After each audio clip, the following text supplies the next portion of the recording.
quem não me conhece, eu sou Andressa, sou fisioterapeuta e estou finalizando meu mestrado em Biologia Celular e Molecular.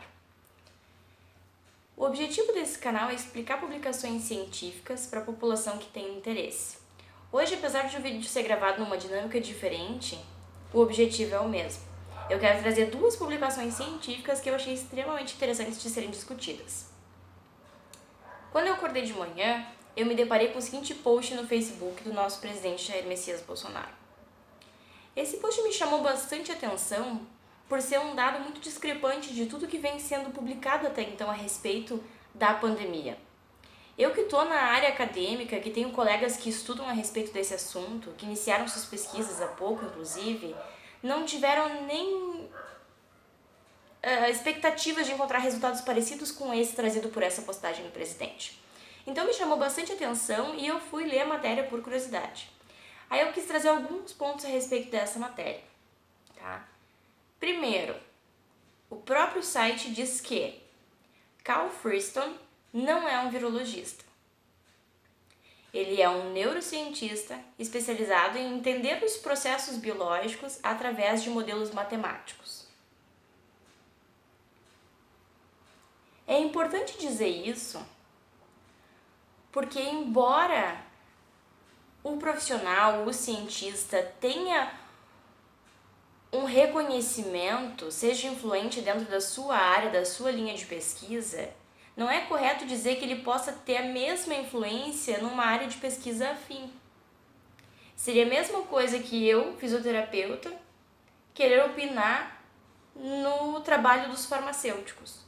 Ambos somos da área da saúde, mas cada um tem sua linha de trabalho diferente, tá? Eu não tenho qualificação profissional, nem expertise para poder interferir no trabalho do meu colega farmacêutico e nem tenho como afirmar que o que ele sabe está errado, o que eu sei está certo.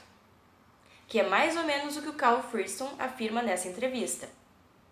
Que os dados feitos pelos epidemiologistas, as previsões feitas em relação à pandemia estavam erradas, porque o modelo matemático dele mostra que não é toda a população que é suscetível ao coronavírus. Indo um pouquinho mais além, ele começa a explicar as diferenças de por que um país está mais afetado do que o outro. E aí ele fala da Alemanha. E que a Alemanha não tem menos casos por ações governamentais, ou por movimentos políticos, ou por decisões que tenham sido tomadas durante o processo de pandemia. Mas sim que a Alemanha tem mais matéria escura imunológica, tá? Que é o que ele define como as pessoas que estão lá, que não são suscetíveis e que a gente não sabe quem são e nem por que não são suscetíveis.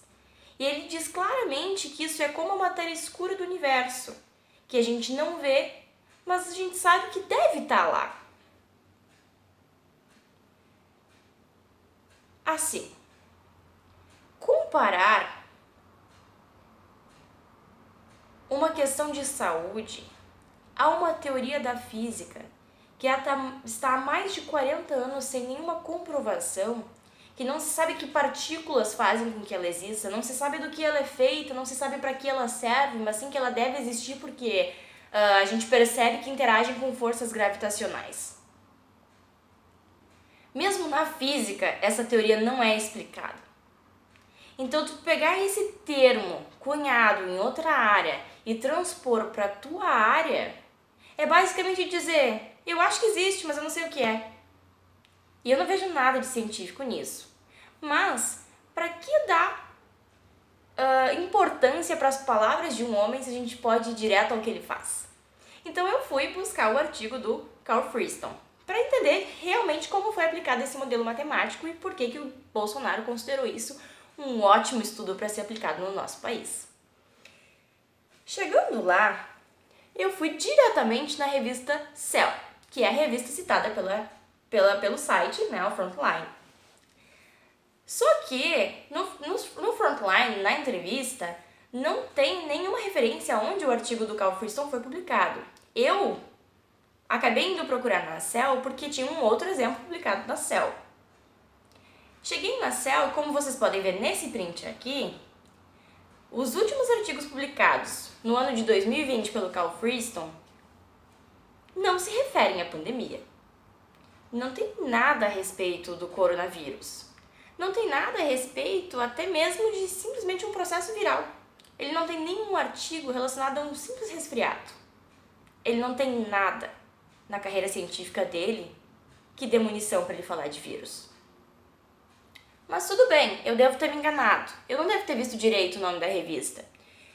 Depois de muito catar na internet, eu consegui achar que ele foi publicado na revista Wellcome Open Research. E aí eu consegui acesso e fui ler então esse artigo para ver como é que ele chegou nesses dados. O mais interessante de salientar a respeito desse artigo não é passar por ele direto, mas sim passar por alguns pontinhos específicos, tá? Por exemplo, me dei conta de que esse número de 80% não suscetível a que ele se refere se passa especificamente em Londres. Sim, Londres. Esse artigo ele é voltado para a população de Londres. Eu percebi que esse artigo cita que esses 80% são uma estimativa extremamente otimista. Até aí tudo bem. E que ele fala ainda que a característica de dispersão do vírus, né, e as características infecciosas do vírus, o quão prejudicial, o quão perigoso o vírus de fato é de causar uma infecção prejudicial à saúde e até fatal, varia muito. Depende de muitos fatores. E o mais importante, pode variar muito de país para país. Que se ele pegasse o mesmo modelo matemático e aplicasse na China, ele teria resultados completamente diferentes. Então, assim, se a gente for tentar extrapolar isso para o Brasil, que é um país continental, que a gente tem diversas diferenças por causa da extensão do nosso território nacional e por causa da miscigenação que nos deu origem, eu não posso extrapolar, primeiro, que o resultado aplicado para Londres vale para o Brasil, e muito menos que dentro do Brasil, o mesmo modelo matemático poderia ser aplicado para o país inteiro. Considerando, por exemplo, que no Nordeste e no Sul nós temos condições climáticas completamente diferentes, condições de renda, de acesso à saúde completamente diferentes e até doenças diferentes. Porque aqui, por causa do clima mais frio, a gente tem muito mais incidência de resfriados, de gripes, de doenças respiratórias do que as pessoas do Nordeste, onde o clima não é tão úmido, tão frio. Então, mesmo que a gente pudesse aplicar isso no Brasil, a gente ainda teria que fazer um cálculo específico para cada estado ou pelo menos para cada região. Mas eu quis entender bem por que Cargas d'Água ele foi considerado o melhor estudo de Covid-19. Bom, afinal de contas, nosso presidente deve ter pesquisado isso direitinho, né? E eu fui olhar dois pequenos fatorizinhos, tá? Que nos dão indícios da qualidade científica de alguma produção. São eles: o tipo de artigo científico e o fator de impacto da revista que ele foi publicado. O tipo de artigo científico, ele é classificado numa pirâmide, que vocês podem dar uma olhadinha. Essa pirâmide, o topo da evidência científica, a melhor evidência, a que a gente pode se basear com mais fé, é uma revisão sistemática com meta-análise, que consiste em juntar toda informação que tem na literatura, tudo que já foi publicado, desde que existe publicação a respeito desse assunto até o último dia antes de publicar. Ver o que tem ali, falar a respeito disso, considerar todos os resultados que já se obtiveram na história e aí fazer uma análise estatística em cima desses dados, tá? O segundo degrau dessa pirâmide é o ensaio clínico randomizado, ou seja, tu vai pegar um grupo com Covid, um grupo sem Covid e vai daí testar alguma coisa, medir alguma coisa e comparar esses dois grupos. O artigo do Cal Friston é um relatório técnico. Se vocês forem ver nessa piramidezinha, ele nem está incluído aqui. Ele nem faz parte de evidências científicas de qualidade. Mas, se formos ser generosos e colocarmos ele aqui embaixo, ó, junto com a opinião de especialista, tá? Ou com relatórios de comitês de especialistas, ainda assim, ele é considerado como uma informação pouco precisa. E lembrando, estamos sendo generosos, ele não é virologista, ele não pode ser considerado um especialista dessa área. Agora em relação ao fator de impacto, tá? Eu fui pesquisar no próprio site da revista Wellcome Open Research e eles diziam o seguinte: a gente não se enquadra em fator de impacto. Isso é uma medida muito antiquada para nos categorizar, sabe? Nós não queremos mais fazer parte desse padrão numérico de qualidade, sabe?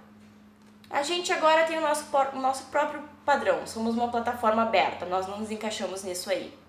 Ok, só que a sociedade científica ainda encaixa, tá? E se nós formos pesquisar, o fator de impacto dessa revista, ele é de 1,86, o que para essa área é um padrão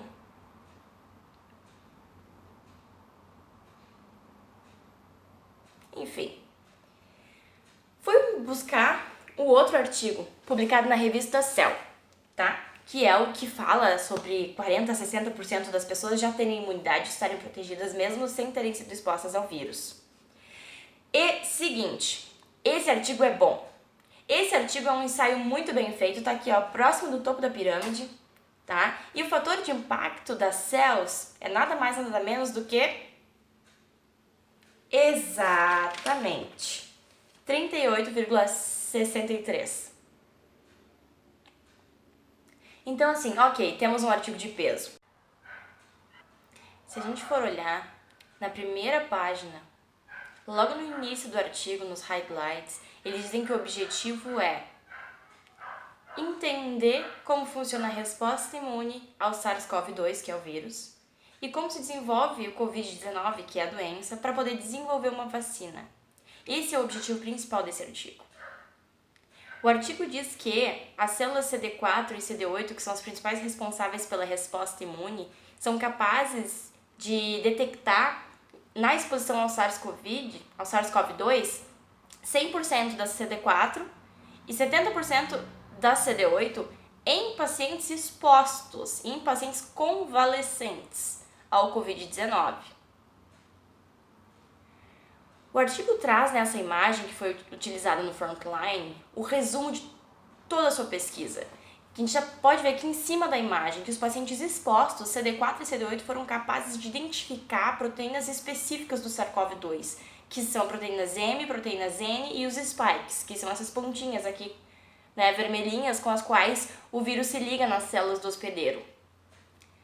Em pacientes não expostos, CD4 e CD8 foram ativadas, foram detectadas responsivas. Dizer que CD4 e CD8 foram responsivas não quer dizer que foram capazes de produzir anticorpos para combater o SARS-CoV-2. Quer dizer que o SARS-CoV-2 é de uma família de coronavírus. Por ser de uma família, todos os vírus dessa família têm características semelhantes, têm proteínas em comum. Quer dizer que, por ter tido contato com vírus anteriores, com outros tipos de vírus dessa família, os CD4 e CD8 são capazes de reconhecer partes do SARS-CoV-2. Mas não quer dizer que eles são capazes de estimular a produção de anticorpos específicos para isso. Simplesmente que eles são capazes de reconhecer. Foi provado nesse artigo que as principais proteínas que comandam o padrão infeccioso do SARS-CoV-2 são os spikes e as proteínas N e M, as quais essas células detectadas responsivas não foram capazes de reagir, de reconhecer e produzir anticorpos específicos. Então, este artigo é um ótimo artigo, muito bem publicado, muito bem conduzido, que foi utilizado num contexto completamente diferente dentro da matéria do Frontline. Então eu acho assim, ó, tem uma coisa que todo mundo tem que ter, que é o pensamento crítico. Por isso, eu não vim aqui pedir para ninguém acreditar em mim. E eu vou deixar o link dos 2 artigos aqui na descrição para que todo mundo tenha acesso, possa ler e tirar suas próprias conclusões. Porque assim, é compreensível a minha tia postar uma fake news no WhatsApp. É compreensível o colega de trabalho babaca compartilhar uma fake news na rede de e-mails do escritório. Mas um presidente, um governador de uma república, tem a responsabilidade com o seu país de ir contra a verdade. E não procurar a verdade e repassar informações distorcidas de ciência para favorecer as suas escolhas de governo e para fazer o seu marketing pessoal, não é o papel de um presidente. Porque quando a ciência vai contra o que ele quer, quando a ciência vai contra o seu governo, a ciência não é válida. Isso não é coisa de presidente.